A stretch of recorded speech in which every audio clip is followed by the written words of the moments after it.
में मचा हाहाकार, दिल्ली पुलिस हाय हाय, गैंग रेप के खिलाफ ललकार, लेकिन किससे लगाएं फरियाद जब सफेद पोशों के दामन पर खुद होता बलात्कारी नेता। नमस्कार, आपके साथ मैं अतुल अग्रवाल हूं। पूरे देश में गैंग रेप को लेकर हाहाकार मचा हुआ है। हर कोई इंसाफ मांग रहा है, लेकिन हालात बड़े विकट हो गए हैं साहब। आए दिन उत्तर प्रदेश में भी बलात्कार जैसी संगीन शर्मनाक वारदातें सामने आती रहती हैं, लेकिन दिक्कत यह है कि गुहार लगाएं तो लगाएं किसके सामने, क्योंकि कई ऐसी पार्टियां हैं जिनके नेता बलात्कार जैसे संगीन आरोपों की वजह से जेल की हवा खा चुके हैं। अब इसे विडंबना ही कहेंगे कि इन वारदातों की कड़ी आलोचना करने वाले नेता खुद ही ऐसे कुकर्म करके बैठे हुए हैं। अब जब हमारे नेता ही खुद बलात्कारी होंगे तो अपनी बात हम किसके सामने रखें भाई? आम जनता किसको अपने दिल का हाल सुनाए? इस मुद्दे पर बातचीत करेंगे। हमारे साथ हमारे मैनेजिंग एडिटर अमिताभ अग्निहोत्री जी दिल्ली से हमारे साथ जुड़ रहे हैं। बीएसपी की नुमाइंदगी करेंगे राजेश त्रिपाठी जी। उत्कर्ष सिन्हा जी हैं, आप इलेक्शन वॉच के रिप्रेजेंटेटिव हैं। गोविंद पंत राजू हैं, आप हमारे उत्तर प्रदेश के मुखिया हैं, हमारे रेजिडेंट एडिटर हैं। आप सभी लोगों से इस बारे में हम एक एक करके विचार विमर्श करेंगे, चर्चा करेंगे और एक सार्थक नतीजे पर पहुंचने की कोशिश भी करेंगे।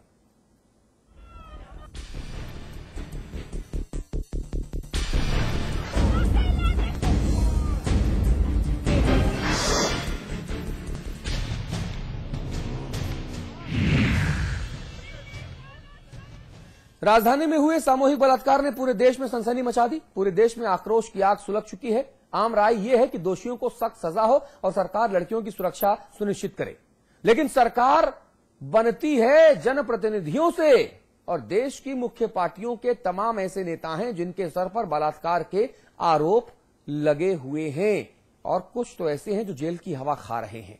ऐसे में हम किसके सामने रोए गिड़गिड़ाएं? हम किसके सामने अपना मत्था टेकें और इंसाफ की गुहार लगाएं?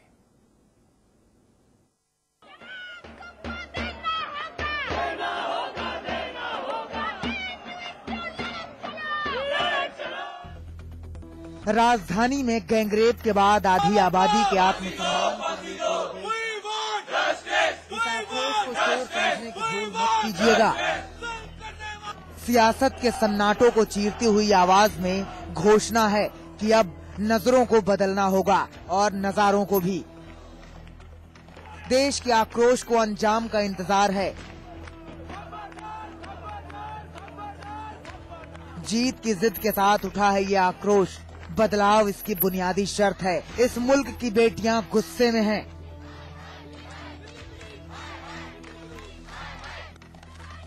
पूरे देश की महिलाएं अपने हक का हिस्सा मांग रही हैं। उनकी आवाज गूंज रही है सड़क तक, संसद तक, समाज तक। लेकिन आवाज की गूंज सुनेगा कौन? किससे कर रही है ये फरियाद? क्या उनसे जो खुद आरोपी हैं बलात्कार के? जी हां, देश में ऐसे कई नेता हैं जिन पर बलात्कार के आरोप लगे हैं। ऐसा नहीं है कि ये इन नेताओं के विरोधी कह रहे हैं या फिर उन पर झूठा इल्जाम लगाया जा रहा है, बल्कि इन नेताओं ने चुनाव आयोग के सामने जो शपथ पत्र दिया है उसमें उन्होंने खुद कहा है कि उनके खिलाफ बलात्कार के आरोप भी लगे हैं। पिछले 5 सालों की रिपोर्ट पर नजर डालें तो नेशनल इलेक्शन वॉच के आंकड़ों के अनुसार 6 एमएलए पर बलात्कार के आरोप हैं। इनमें से 3 उत्तर प्रदेश की समाजवादी पार्टी से हैं। इन आरोपी एमएलए के नाम हैं श्री भगवान शर्मा, अनूप संडा और मनोज कुमार पारस। उत्तर प्रदेश में बीएसपी के मोहम्मद सलीम। 36 एमएलए ऐसे हैं जिन्होंने अपने शपथ पत्र में बताया था कि उन पर महिलाओं के खिलाफ अत्याचार के आरोप हैं। 36 एमएलए पर महिलाओं के अत्याचार का आरोप। 36 एमएलए में 6 कांग्रेस से हैं, 5 बीजेपी से और 3 एसपी से हैं। यानी अपराध को और महिलाओं के खिलाफ जुल्म करने वालों को टिकट देने में बड़ी पार्टियां भी पीछे नहीं रही हैं। उत्तर प्रदेश में सबसे ज्यादा 8 एमएलए हैं जिन पर किसी न किसी रूप में महिलाओं पर जुल्म के आरोप हैं।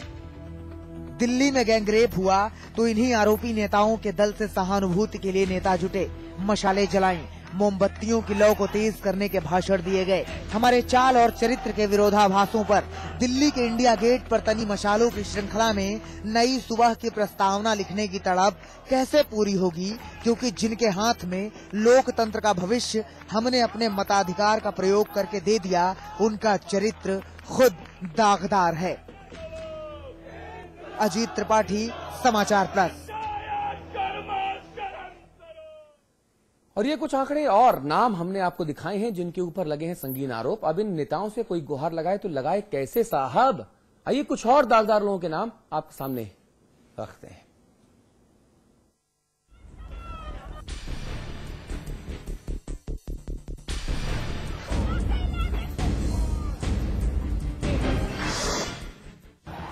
नाम देवी दयाल, पार्टी आईजेपी। नाम डॉक्टर विजय नारायण पाल, पार्टी आरबीपी। नाम पुरुषोत्तम द्विवेदी, पार्टी बसपा। ये वो नाम है जिनके साथ जुड़ा है शर्मिंदगी का अध्याय। शर्मिंदगी इनकी नहीं बल्कि उस भारतवर्ष की जिसके नुमाइंदों ने इन्हें सदन में बैठने का अधिकार दिया है, इन्हें लोकतंत्र का प्रहरी बनाया है। दिल्ली में गैंगरेप के बाद लंबे चौड़े भाषण देने वाली बड़ी बड़ी पार्टियों ने हमेशा से ही आरोपियों को टिकट दिए हैं। इनमें वो आरोपी भी शामिल हैं जिन पर महिला से रेप के आरोप लगे। आंकड़े बताते हैं कि पिछले 5 सालों में विभिन्न पार्टियों ने ऐसे 27 लोगों को अपना उम्मीदवार बनाया जिन पर बलात्कार के आरोप थे। इन 27 उम्मीदवारों में 10 उत्तर प्रदेश से हैं। पार्टियों की बात करें तो इन 27 रेप के आरोपियों में 7 आजाद उम्मीदवार थे, 5 समाजवादी के उम्मीदवार थे, जबकि 2 को बीजेपी और बीएसपी ने अपना उम्मीदवार बनाया था। पिछले 5 वर्षों के दौरान राजनीतिक पार्टियों ने 260 ऐसे लोगों को टिकट दिया था जिन पर किसी न किसी रूप में महिलाओं के खिलाफ आरोप लगे थे। महिलाओं पर जुल्म के आरोपी ऐसे उम्मीदवारों में 72 आजाद उम्मीदवार थे, जबकि कांग्रेस ने ऐसे 26 और बीजेपी ने ऐसे 24 आरोपियों को अपना उम्मीदवार बनाया था। बीएसपी ने ऐसे 18 जबकि एसपी ने ऐसे 16 लोगों को अपना उम्मीदवार बनाया। उत्तर प्रदेश में 37 आरोपियों को पार्टियों ने अपना उम्मीदवार बनाया। 2009 के लोकसभा चुनाव में पार्टियों ने 6 ऐसे लोगों को अपना उम्मीदवार बनाया था जिन पर बलात्कार के आरोप थे। इन 6 बलात्कारी उम्मीदवारों में 3 बिहार से चुनाव लड़े थे और शेष 3 में से एक ने आंध्र प्रदेश, उत्तर प्रदेश और दिल्ली से चुनाव लड़ा था। 2009 के लोकसभा चुनाव में 34 ऐसे उम्मीदवार थे जिन पर किसी न किसी रूप में महिलाओं पर जुल्म करने या अपमान करने के आरोप लगे थे। ऐसे आपराधिक छवि के सबसे ज्यादा 9 उम्मीदवार बिहार से थे, उत्तर प्रदेश से 5 थे। यानी अपना ही दर्द और अपने ही हाथ में दवा, फिर भी दवा की तलाश में ये कुनबा। पूरा देश एक साथ बोल रहा है, वही भाव वही भंगिमाएं कि अब और नहीं। दर्द की परिधि नहीं होती, वो फैल जाता है इस दुनिया से उस दुनिया तक। पूरा देश गुस्से में है क्योंकि इस बार दर्द का दायरा बहुत विशाल है। देश कांप उठा इस अपराध पर, कोई हिस्सा न छूट रहा। हर जगह वही आवाज, वही अंदाज, दरिया से सागर तक और गलियों से चौबारे तक। यह आक्रोश की चादर फैलती गई, पुकारती चली गई कि आओ बढ़ते हैं। बदली हुई सोच के साथ बदले हुए समाज के टकसाल में बदल दें समय का सिक्का। चढ़ी हुई सोच पर हिम्मत का हथौड़ा है ये। आइए कोशिश करें कि बलात्कार जैसे शब्द को, सभ्यता के शब्दकोश से मिटा देने की। लेकिन जिनसे कानून बनाने की आस है, जिनसे हम न्याय की गुहार लगा रहे हैं, वो खुद दागदार हैं। ऐसे में सवाल है कि आखिर कब ढलता हुआ सूरज देश की बेटियों की आंखों में दहशत नहीं पैदा करेगा, कि आदमी की आहट से दिल घबराएगा नहीं, कि राह पर चलने के लिए कानून नहीं कदम ही काफी होंगे। बदन पर सुराख करती नजरों को रोक दिया जाएगा। ये देश किसका देश है? अगर हमारा अपना देश है तो इसमें हमारा क्या है? शरीर में जब जहर घुल जाए तो दवा उतार देती है, लेकिन जब विचार में जहर घुल जाए, समाज में जहर घुल जाए, समझदारी में जहर घुल जाए तो कौन उतारे, कौन पूछे और कौन दे जवाब?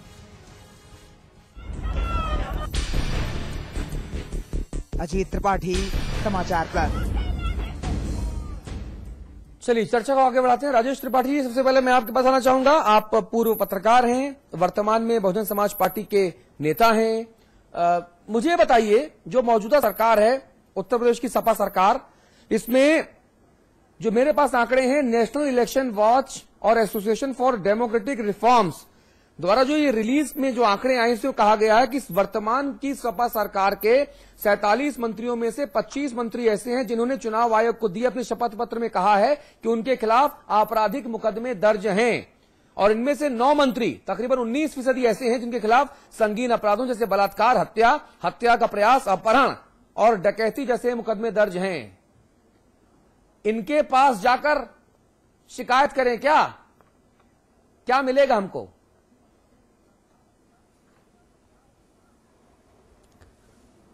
देखिए, ये भारतीय राजनीति का दुर्भाग्यपूर्ण ये चेहरा है कि राजनीति का अपराधीकरण हुआ है, और ये हम लोग भी इस बात के लिए शर्मसार हैं कि हम उस दौर में रह रहे हैं, उस दौर में राजनीति कर रहे हैं जिस दौर में ये चार्ज है नेताओं पर कि भारतीय राजनीति का अपराधीकरण हुआ है। और ये विडंबना है और ये शर्मसार करने वाला है कि राजनीतिक दलों ने अपराधियों को अपना गॉडफादर मानना शुरू किया।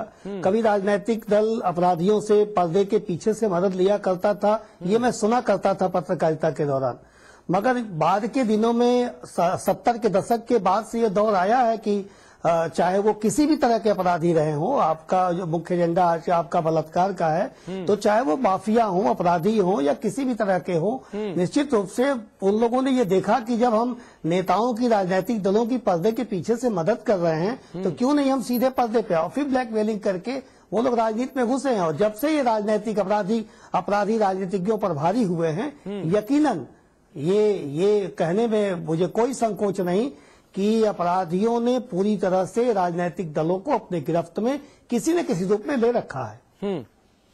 नहीं तो सवाल तो यहां पर त्रिपाठी जी यही है ना कि आखिरकार अब आगे इसकी दवा क्या है, क्योंकि जिस पार्टी की सुप्रीमो एक महिला हो, अगर वो ही बलात्कार के आरोपियों को टिकट दें, अगर उनकी पार्टी के विधायक बलात्कार करें और जेल की हवा खाएं, तब किसके ऊपर हम भरोसा करें? हम आपकी बीएसपी की बात कर रहे हैं। बिल्कुल, आप बिल्कुल सही कह रहे हैं जी, बिल्कुल अतुल जी, आप बिल्कुल सही कह रहे हैं कि जिस समय उन्होंने 2007 में इन लोगों को टिकट दिया था, उसके बाद जो घटनाक्रम हुआ, आप ये महसूस करेंगे कि एक मुख्यमंत्री के रूप में, महिला मुख्यमंत्री के रूप में महिलाओं के प्रति जो संवेदना होनी चाहिए वो हमारी नेता ने दिखाया था। और यकीनन अपराध हुआ तो कड़ी सजा के रूप में तत्काल पार्टी से बाहर किया, उन्हें तत्काल जेल के सीखरों के पीछे भेजा। कहीं से भी कोई बयानबाजी या किसी तरह का उन्होंने नहीं कहा कि नहीं हम इनको बचाएंगे या करेंगे, क्योंकि किसी भी दशा में अपराधियों को बख्शने की स्थिति में, या विशेषकर महिलाओं पे जो लोग अत्याचार कर रहे हैं या बलात्कार किए हैं, उन पे हमारी नेता में कभी कोई नरमी दिखाई नहीं, और न कभी वो कर सकती हैं। वो बिल्कुल नहीं किया उन्होंने जी। अपराध हुए तो यकीनन सख्ती से निपटने का तेवर भी दिखाया उन्होंने। ये जो तेवर है वो राजनीतिक दलों में नहीं दिखता जी, जो हमारी नेता में दिखता है। अपराधियों के प्रति सेना जी, मैं आपके पास आना चाहूंगा। मुझे बताइए, आखिरकार अन्य राजनीतिक दलों में नहीं दिखता, हमारे में दिखता है। महत्वपूर्ण हमको तो ये दिखता है कि जो खद्दरधारी हैं वो बलात्कारी हैं, उनके ऊपर आरोप लग रहे हैं। मैं सबके लिए नहीं कह रहा, जो आंकड़े मेरे पास हैं मैं उनके मुतालिक चर्चा कर रहा हूं। खद्दर के पीछे छिपे एक बलात्कार के आरोपी व्यक्ति को टिकट क्यों दिया जाए, और ऊपर से तुर्रा ये कि जब ऊपरी कोर्ट से साबित होगा तब हम टिकट देना बंद कर देंगे। क्यों भाई? बिल्कुल सही बात है सर। और अगर देखिए तो